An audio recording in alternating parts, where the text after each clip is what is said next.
Sekarang dah pukul 12.18 malam.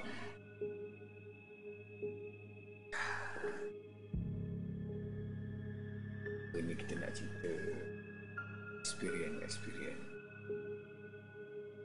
aku masa aku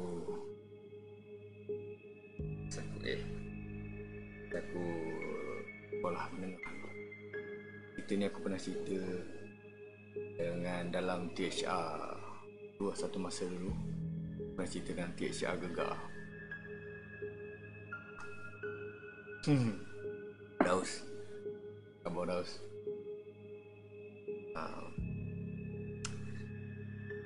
Dia buat mood seram. Kena cerita tengah malam pukul 12.8. Hafiz ni kisah seram sebelah rumah. Bukan. Kisah aku umur 15 tahun. Jadi aku nak cerita kat korang. Kamu seram lah, takut lah. Jadi cerita dia macam ni. Aku dekatan 3, umur 15 tahun. So aku rumah tok aku dekat Tanjung Lempu. Rumah tok aku dekat Tanjung Lempu. Dekat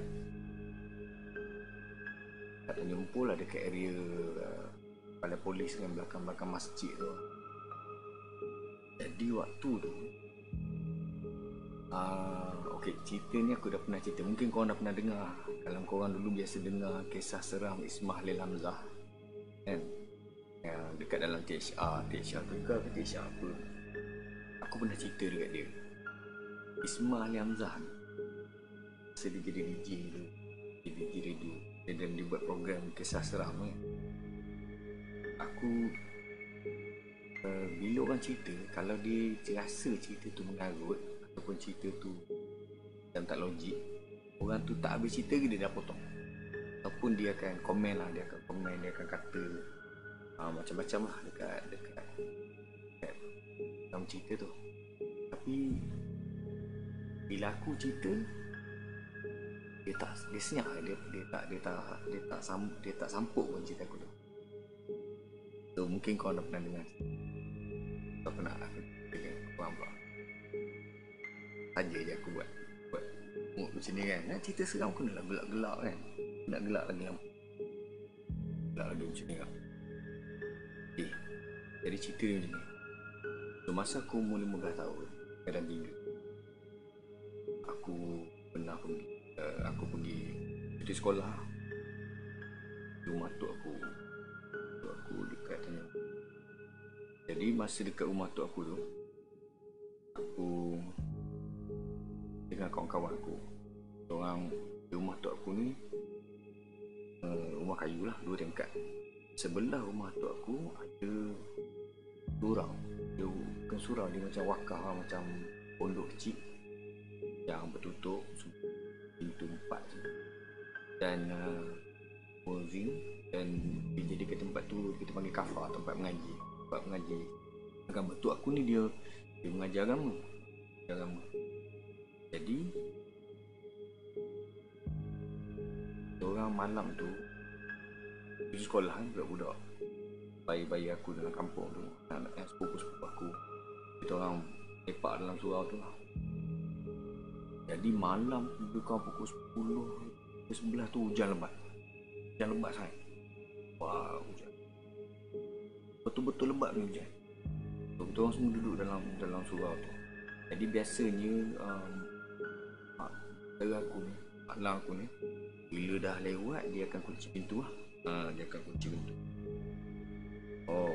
Tak berapa kuat suara ni. Okay. Dah habis dah maksimum suara ni. Kena dekat sikit dengan mic kot. Okay. Tu makcik aku, dia kunci dah pintu. So kita orang stay dalam rumah lah. Stay dalam pondok tu, dalam wakaf tu. Jadi apa yang terjadi? Bila hujan lebat, hujan, kita orang buka pintu lah. Kita orang macam buka pintu, angin masuk. Kita orang masa tu lebih kurang ada 7 orang. Budak bayi-bayi aku 15 tahun, ada daripada 12 tahun sampailah ke 15 tahun. Aku paling besar sekali aku rasa masa tu. Lepas tu aku tengok atas jalan ada benda berkelip-kelip atas jalan raya. Depan surau, depan kafar tu, depan pondok surau tu ada jalan raya, jalan kampung raya. Jadi air mengalir dekat atas jalan raya tu. Tu dekat atas jalan raya tu ada benda berkelip-kelip.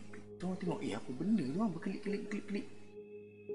Jadi seorang daripada kawan kita orang ni, dia pergi lari, dia pergi tengok apa dekat atas lantai tu, atas jalan raya tu. Rupa-rupanya ikan sepat kedah sebesar saiz tapak tangan. Jadi maksudnya ada kolam orang yang bela ikan sepat tu, sepat besar tu. Dia dah melempah sebab hujan lebat. Jadi duduk atas jalan raya, melompat. Kita orang pun kutik lah. Tapi aku basah-basah ni pergi kutik ikan tu. Budak-budak remaja kan, kutik ikan tu masuk dalam botol. Tak tahu nak buat apa, kutik banyak-banyak, masuk dalam balang. So itulah aktiviti kita orang malam tu.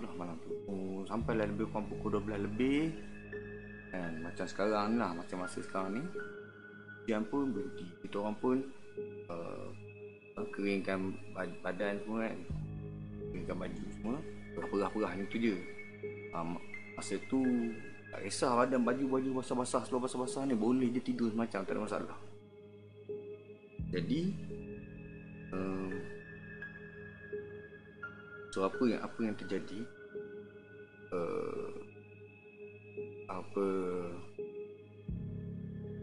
bila malam tu dah berhenti dah hujan dah berhenti. Bila senyap semua. Bila hujan dah berhenti, bulan terang kan. Bulan masa tu terang betul. Jadi 7 orang ni tidurlah dekat dalam surau tu, dalam lantai lampu. So lepas tu kita orang dah tidur tu, aku tidur lah, semua baring lah tidur. Jadi sebelum aku masa tengah mamai aku nak tidur tu kan, tiba-tiba aku dengar bunyi ketukan dekat rumah besar. Kita orang dekat pondok kan, pondok sebelah rumah tu. Lepas tu dengar bunyi ketukan dekat rumah besar, bunyi kat dinding, tapi belah atas. Macam okey, dia dua tingkat, rumah kayu tu tingkat. Dia dengar bunyi ketuk, dong dong dong dong dong. Aku apa benda ni? Aku tengah mamai masa tu. Aku tengah mamai nak tidur kan. Apa benda ni bunyi macam tu? Apa benda bunyi ni? Okay, aku dalam kepala aku, kambing kot. Tapi kambing mesti bunyi dia kat bawah.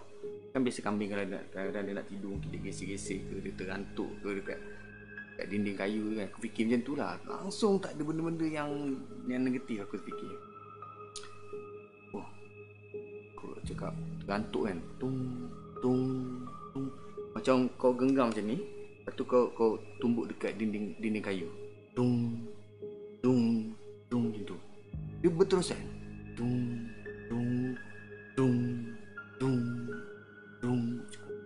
Apalah benda ni ya? Jadi aku pun tak cara kan, macam tak cara. Lepas tu tiba-tiba bunyi tu senyap tau. Senyap. Berselang beberapa saat je selepas bunyi tu senyap, bunyi satu benda macam, kau bayangkan kalau kau ambil serumpun dahan yang kau bawa potong dahan mangga ke, satu rumpun, kau hempas dekat atas bumbung zinc. Wah, bunyi macam tu. Wah, bunyi macam atas bumbung lah. Apa benda ni? So lepas tu bunyi macam kena cakar atau bumbung kan. So dalam kepala aku masa tu, ini mesti bunyi apa? Bunyi burung merpati. Sebab tu aku kat rumah tu aku ada burung merpati. So aku pun bunyi burung merpati ni, aku cakap burung merpati. Jadi aku pun buat tak tahulah, aku baring kan. Lepas tu so aku baru tidur mengiring macam ni kan. Jadi surau kafar tu, surau pondok tu dia ada 4 pintu.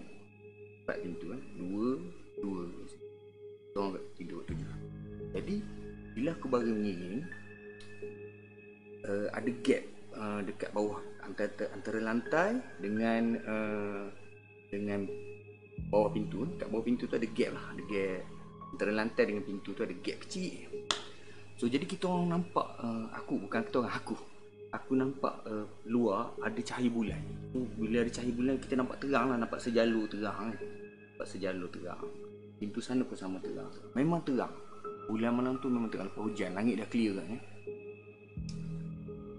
So aku baring. Bunyi tadi berak tadi tu dia macam beban kan, masih bunyi macam tu lah. Bunyi atas bumbung.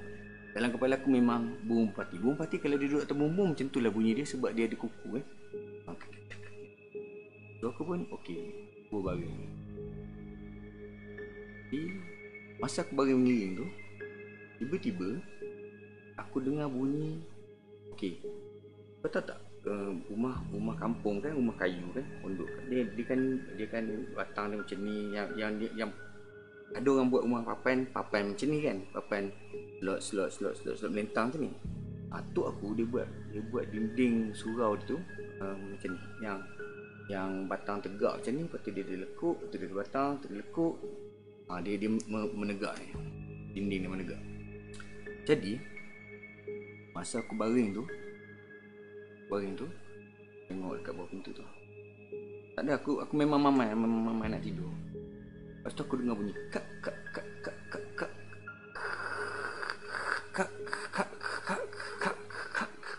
Maksud ada sesuatu sedang cakar dinding kayu tu, dan kuku disangkut dekat lekuk tu. Kak macam tu. Tu aku apa benda ni ah? Macam kambing. Aku masih lagi fikir kambing. Mungkin sebab kambing kadang-kadang dia nak garu badan dia kan. Dia nak garu badan dia. Dia garu dekat dinding. Tu tanduk dia kena ke. Aku fikir macam tu lah. Jadi aku pun tak tahu lah. Jadi aku follow bunyi tu. Bunyi tu gak sampailah dekat pintu. Sampai kat pintu tu kan ada gap kan, yang ada cahaya kat luar. Bila sampai je dekat pintu tu, aku nampak reflection kain yang sedang diheret dekat luar pintu. Aku nampak kain yang diheret dekat luar pintu. So masa tu aku apa benda lah. Aku tengok macam berdebar. Sudah, apa benda ni, aku cakap. Aku pun ni 7 orang ni. Aku cubit sepupu aku. Aku tumbuk muka, tepuk muka diorang, tarik telinga, cubit pipi, tarik. Aku buat semua benda supaya dia orang bangun, tapi tak ada seorang pun bangun. So pun macam sudah. Jadi aku dah start panik kan. Aku macam beli semua tak bangun. Aku follow lah bunyi tadi jalan lagi. Dia sampai pintu sana pula. Kak dia nampak pula dekat bawah jalur kan. Nampak kain dia lagi. Aku dah kata okey, inilah dia bendanya. Aku cakap, aku dah macam tak tahu nak buat apa lah. Tu yang dalam kepala aku masa tu, aku dah memang tangan dah sejuk semua, memang pucat, takut, menggigil. Aku nangis masa tu. Aku baca 3 kur. Aku baca ayat kursi. Baca. Aku nampak dia bergerak. So keliling, dia pusing keliling. Lepas tu bila dia dah pusing keliling, tiba-tiba dia naik balik atas bumbung. Wah, bunyi lagi sekali. Macam tu. So masa dia bunyi kali kedua tu, aku tahu itu ialah satu benda yang berat yang drop dekat atas bumbung. So aku boleh dengar macam tu, aku dah pegang tutup dengan bantal macam ni kan. Aku dah nangis sambil baca, sambil nangis. Baca, tiba-tiba cakap kau, dia bunyi.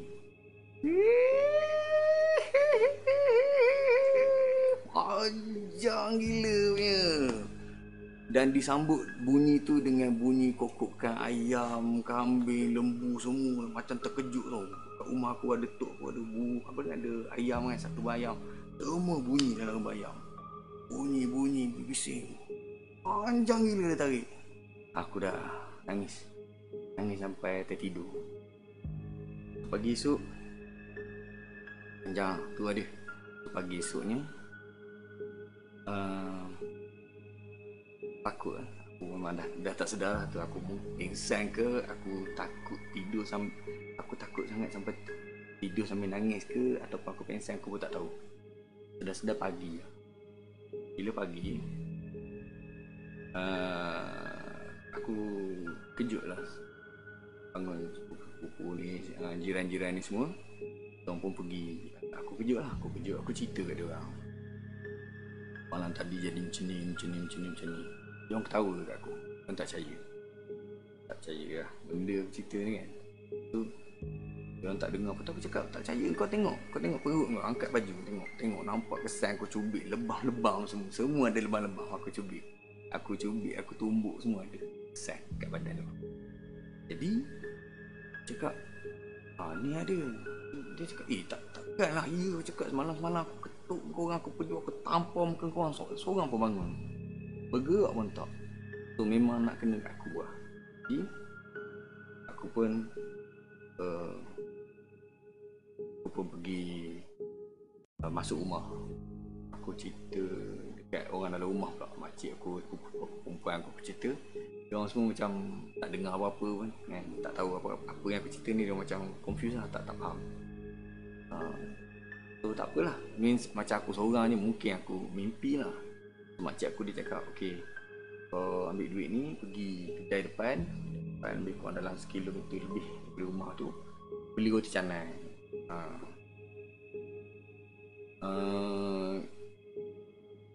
Dulu dekat simpang Mariana Tom Yam tu ada satu kedai jual roti canai dulu kat simpang, kat belah simpang.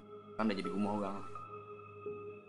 Aku di rumah tu pergi kedai tu. Kita pergi kedai nak beli roti canai. Masa tengah order roti canai tu, orang kedai tu nampaklah satu kumpulan pakcik ni tengah duduk berkumpul bercerita, tengah minum kopi pagi-pagi biasalah kan. Jadi diorang ni bercerita, kawan dia tu tengah cerita, malam tadi aku dengar bunyi panjang lah mengilai. Cakap kau, dia kata, oi, dia dekat sini dia dengar bunyi. Kawan dia ada seorang tu cakap, aku pun dengar juga malam tadi, lebih kurang pukul 1 lebih ni. Aku pun tuik sepupu aku dengar aku cakap. Rupa-rupanya memang betul. Dan benda yang aku alami tu memang atas pondok aku tu sendiri, pondok yang aku tidur tu lah. Bukannya hayalan aku, bukan itu sebab orang lain pun dengar juga. So aku cerita dia dekat radio, dekat Ismail Hamzah senyap sampai sudah kan. Masa tu aku cerita, aku parking tepi jalan dekat tepi Camp Modiburn lah, lebih kurang pukul lebih malam macam tu. Aku parking dekat belakang Camp Modiburn, dekat Gombak, setapak dekat Gombak, kat Wan Semaju tu kan. Bila aku cerita tu, camp tu senyap. Maknanya semua askar-askar tu tengah dengar. Bila aku ajuk bunyi ketawa ngilai, semua menjerit dekat luar. So tu ada kisah yang aku sendiri experience lah kan. Menarik jugalah masa tu. Aku dah dengar lah, tapi aku tak nampak kain ni lah. Macam mana? Seram tak? Campur dengan background music macam ni, bila aku cerita jadi lah. Hari tu kawan aku datang, anak-anak dia suka tengok ada satu channel YouTube tu, kisah seram. Dia orang pasang kat TV aku. Aku pun dengar juga cerita tu. Aku cakap, ui dahsyat juga ni, macam-macam cerita orang cerita kan. Sajalah buat mood macam ni juga dekat aku punya show ni kan. Cuba try cerita satu yang aku sendiri experience. Kau ada experience kau kan? Dia cerita kat komen kan. Kita tengok korang ada experience ni kan. Tapi ni memang betul-betul aku punya experience ni lah. Masa aku umur. Lepas tu ada beberapa lagi lah, masa umur besar ni adalah beberapa experience yang mengajar aku sampai kalau korang tengok posting aku sebelum ni, aku pernah posting pasal manzil kan.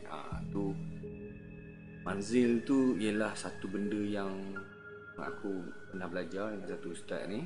Dia masa tu anak aku Mak Jibril, anak aku yang sulung ni, dia waktu dia lahir, aku duduk kat satu rumah dekat Kuala Terengganu. Duduk satu rumah Kuala Terengganu, rumah kayu sewa. Dia tu lebih sewa rumah tu dekat kampung untuk kaya. So Jibril ni masa lepas habis pantang, tak bawa balik rumah. Aku pantang kat rumah mak aku kat Kuantan. Bila dah habis pantang, bawa balik ke Terengganu, buat aku semua datang balik ke rumah kita orang, rumah sewa tu. Tapi bila Jibril balik je, setiap pukul 7 azan maghrib dia akan nangis sampai pukul 3 pagi. Setiap hari azan maghrib je dia akan nangis sampai 3 pagi. Jiran-jiran aku semua datang. Apa hal ni, kenapa ni macam ni kan? Kenapa? Tak ada satu pakcik tu cakap, kau ni tak pandai jaga anak ke? Mu ni tak pandai jaga anak ke? Dia kata, bagi dia lah. Sebab orang jiran semua terganggu. Dia nangis. Aku cakap, takkan nak kena tukar nama Ahmad Albak pula kan? Tapi dia nangis lah. Jadi ada orang yang pagi, ada orang jiran datang bawa minyak lah, calik kat dahi, calik kat bahu, calik kat dada semua. Tak. Dan waktu dia nangis, kalau aku dukung dia, mata dia akan pandang satu bucu je, satu penjuru rumah tu je dia akan pandang situ je. Walaupun aku pusing badan aku sambil peluk dia akan pandang satu tempat je. Jadi aku dah masuk seminggu, aku dah tak tahu nak buat apa. Aku pergi jumpa ustaz. Aku jumpa ustaz dekat Kupang Bujur. Aku jumpa satu Maulana Azmi yang boleh. Di Maulana Azmi ni, dia ajar aku, bagi aku satu buku kecil macam buku 35. Itu nama Manzil. So dia kata, okey, ambil Manzil ni, balik rumah, awak kena declare rumah tu rumah awak. Kena buat declaration, rumah tu rumah saya, kita. Jadi aku pergi,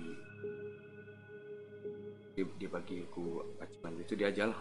Dia ajar, ada aku tulis dalam posting, nanti aku share kat wall aku posting tu. Bagus juga kalau aku di-share sebelum ni, aku share dekat personal profile aku, nanti aku share balik dekat aku punya wall. So dia cerita macam ni, Manzil tu baca dia selepas maghrib, kena baca antara maghrib dengan isyak kan ya? Lepas tu aku kena habis baca, aku hembur pada air, botol air. So aku kena declare, aku kena jerit dalam rumah tu. Aku kena declare, ini rumah aku tuan rumah ni. Kalau kau ada dalam rumah ni, kau keluar sebelum aku tutup rumah ni.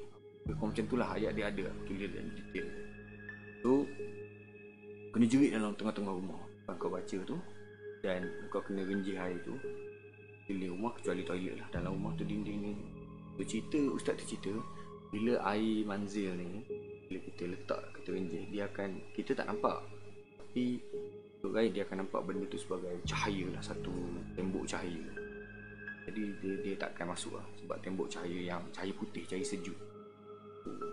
Untuk dia mungkin rasa panas lah, dia tak boleh tengok. Tapi ustaz tu cerita dia akan jadi macam tu. So kita niatkan macam tu, nak minta perlindungan daripada Allah Ta'ala. So aku buat keliling rumah aku. Dan ada balance sikit, minum, bagi ahli keluarga minum. Aku minum, anak tu sapu kat muka dia. Masa tu Jabir memang dah start maghrib kan, dia memang nangis kan, tengah nangis.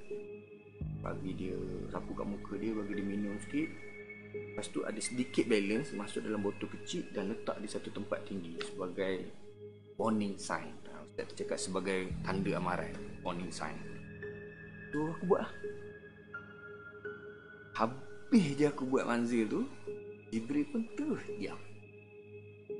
terus dia. Alhamdulillah. Terus senyap, tak nangis dah. Kan? Sampai sudah lah. Sampai dia besar. Jadi apa aku buat? Setiap kali aku pindah rumah, aku akan buat declaration rumah tu lah. Aku akan declare aku tuan rumah tu dan aku buat manzil. Dan Alhamdulillah setakat ni aku Alhamdulillah. Pernah juga ada kawan yang panggil, bantu kawan panggil aku. Sebab tu dulu aku pernah pakai nama, kalau korang tengok, dulu aku pernah pakai nama Pawang Diraja di Monggo. Konon-konon macam Pawang lah. Boleh boleh buat benda ni kan. Tapi tak lah, aku bukan Pawang. So ada pernah kawan panggil untuk tolong, dia kena gangguan. Lepas tu sampai meleding-leding lah kan. Sampai meleding. Jadi dan tu pun aku tak reti benda lain. Aku tahu manzil. Lepas tu aku masa lepas bagi manzil tu dia bertenang. Tapi memang sebab kalau yang dihantar ni kan, kalau makhluk yang dihantar ni dia lain sikit. Dia punya SOP dia dengan yang singgah rumah ataupun macam yang liar ni lah, macam aku experience tu. Yang dihantar ni lain sikit. Dihantar ni dia keluar, dia masuk lagi, dia keluar, dia masuk lagi. Jadi kena panggil orang yang pakar lah. So aku masa tu aku panggil satu ustaz tu. Menarik juga cerita tu. Ustaz tu datang, tengok dia bawa ustaz tu. Ustaz yang aku bawa tu. Ustaz tu dah tak ada dah dekat Kuantan. Dia dah pindah pergi Melaka. Dia bawa anak dia. So dia bawa anak dia. Dia datang rumah kawan aku tu, dia bawa anak dia, anak perempuan. Aku cakap, kenapa ustaz ni bawa anak perempuan? Bawa anak dia lah. Kenapa dia bawa anak dia? Dia ada 3 orang anak masa tu, tapi dia bawa seorang je. Tu anak dia tu buat tak tahu je kan. Bila masuk rumah dia macam main anak patung, duduk tepi. Umur dalam lebih kurang 8 tahun, 9 tahun macam tu lah anak dia. Lepas tu ustaz tu masa dia duduk, dia tengok kat kawan aku tu. Tengok, lepas tu dia cuit anak dia. Berapa? Tanya macam tu. Berapa? Anak dia tengah main patung ni. Tak dipandang. 3. So 3 tu maksud ada 3 ekor. Anak dia nampak. Jadi ayah dia buatlah kerja dia lepas tu kan. Begitulah. Kita rasa sedikit lah aku boleh kongsi. So kalau ada korang ada experience, boleh share dalam komen. Saja je aku nak testing mood ni, testing mood baru ni. Sekarang kita kembali kepada mood asal. Alright, terima kasih sebab stay dalam datang singgah channel aku. Kita jumpa lagi lain masa. Alright, Assalamualaikum warahmatullahi wabarakatuh. Bye bye.